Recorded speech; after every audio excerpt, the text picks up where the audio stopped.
খোদার কসম করে বলি, খোদার কসম করে বলি, ও যুবক ভাই ভালো করে শুনে নাও, আমিও তো তোমার মতো একটা যুবক।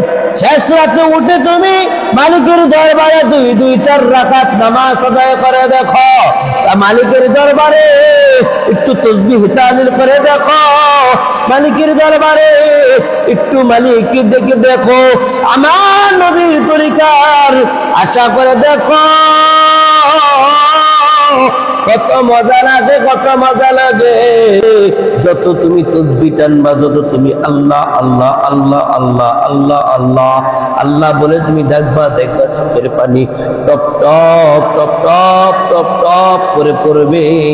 মনে হবে দুনিয়া এখানে মজা, এর থেকে মজা আর দুনিয়াতে কিচ্ছু নাই।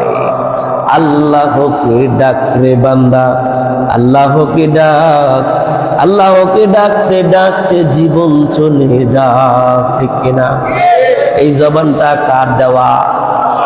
আল্লাহর দেওয়া। আমাদেরকে খাওয়াইতেছে কে? পড়াইতেছে কে? কার হুকুমে দুনিয়া থেকে বিদায় হয়ে যাব? কার ইবাদত করতে হবে? এই জন্যই কবি বলেন, আল্লাহকে ডাক রে বান্দা, আল্লাহকে ডাক, আল্লাহকে ডাকতে ডাকতে জীবন চলে যা। কারণ যখন তুমি ছোট্ট ছিলা, দাঁত ছিল না মুখে, নরম খাবার দিছেন আল্লাহ মা জননীর বুকে।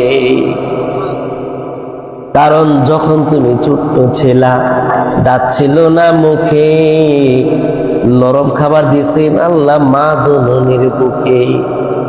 সেই আল্লাহকে ভুলো না কেউ, সেই আল্লাহকে ভুলো না কেউ, জীবন থাকার যাক। আল্লাহকে ডাক রে বান্দা, আল্লাহকে ডাক। বলেন